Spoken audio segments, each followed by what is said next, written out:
Assalamualaikum warahmatullahi wabarakatuh. Pada kesempatan kali ini saya akan membahas tentang rukhsah dalam beribadah. Pelajaran PAI kelas 7, rukhsah dalam beribadah. Sebelum dilanjut, setelah kita mempelajari materi ini, diharapkan para siswa yang pertama memahami pengertian rukhsah dalam ibadah, yang kedua bisa menyebutkan contoh rukhsah dalam berbagai ibadah, yang ketiga menghargai dan menerapkan rukhsah ketika kondisi tertentu. Sebagaimana kita tahu bahwa kita diciptakan oleh Allah itu untuk beribadah. Wa ma khalaqtul jinna wal insa illa liya'budu. Kita diciptakan oleh Allah, jin dan manusia hanya untuk beribadah. Dari mulai pagi sampai pagi lagi, dari mulai bangun tidur sampai tidurnya lagi, setiap hari, setiap waktu, setiap saat kita senantiasa beribadah kepada Allah. Nah, tentunya dalam menjalani kehidupan kadang kita merasa sakit atau kita sedang sibuk atau yang lainnya, tetapi kewajiban beribadah harus tetap dilaksanakan. Maka dalam Islam ada kemudahan yang bernama rukhsah. Rukhsah, kemudahan dalam beribadah. Rukhsah artinya keringanan atau kemudahan yang diberikan Allah dalam menjalankan ibadah. Rukhsah diberikan untuk situasi tertentu, misalnya sakit atau dalam perjalanan. Tujuannya agar ibadah tetap terlaksana tanpa memberatkan. Jadi agama Islam merupakan agama yang sangat perhatian, sangat mengerti tentang keadaan umatnya, sehingga tidak ada alasan untuk meninggalkan ibadah kepada Allah, baik sedang sakit ataupun sedang sibuk.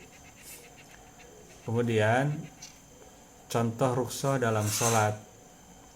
Banyak sekali rukhsah dalam melaksanakan sholat, karena sholat ini kewajiban, bahkan termasuk rukun Islam nomor 2 setelah syahadat, maka tidak boleh ditinggalkan, tidak boleh meninggalkan sholat tanpa udzur, bahkan harus tetap sholat walaupun dalam keadaan seperti apapun. Nah, apabila kita sedang sakit, maka yang pertama sholat boleh dilakukan dengan cara duduk jika tidak mampu berdiri. Jika tidak mampu sambil duduk, boleh sambil berbaring.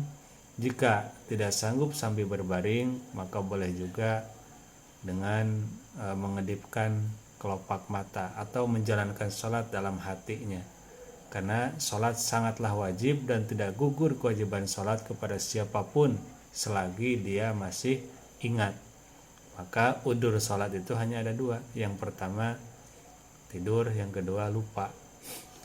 Kemudian yang kedua, rukhsah dalam sholat itu bisa dengan cara mengqashar atau memendekkan sholat, khusus untuk sholat yang mempunyai rakaatnya 4, zuhur, asar, dan isya, dalam keadaan sedang bepergian atau perjalanan jauh, contohnya mudik.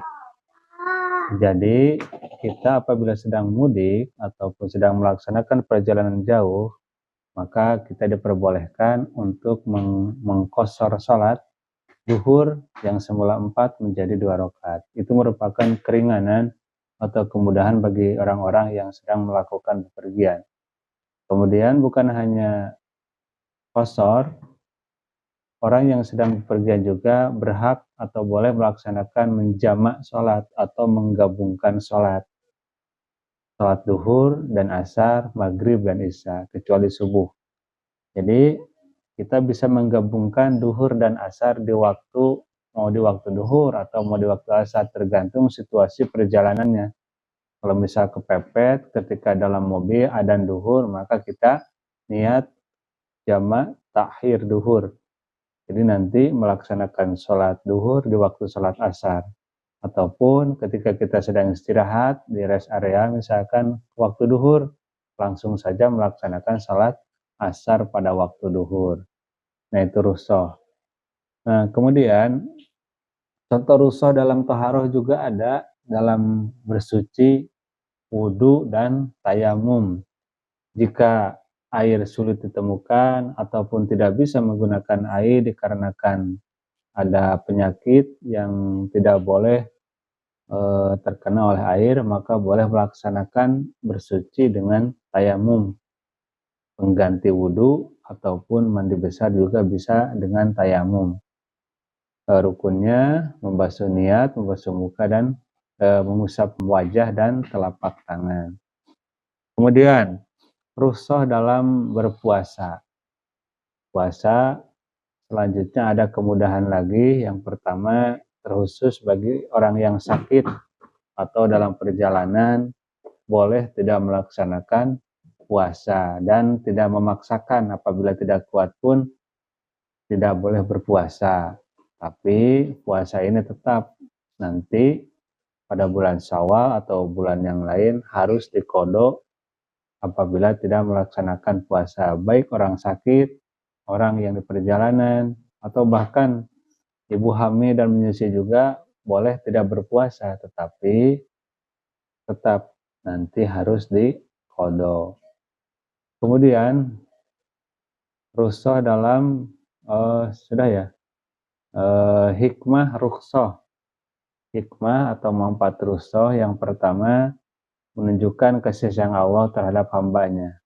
Jelas terlihat sekali Allah tidak memberatkan hambanya untuk melakukan ibadah dengan cara apapun, dengan kondisi apapun, kita terus beribadah. Kemudian membantu umat Islam tetap konsisten beribadah walau menghadapi kesulitan.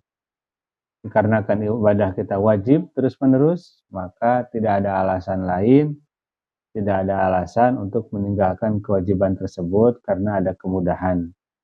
Kemudian terakhir, mengajarkan fleksibel dalam kebijaksanaan dalam menjalankan ibadah. Sekian materi tentang rukhsah, semoga bermanfaat. Wassalamualaikum warahmatullahi wabarakatuh.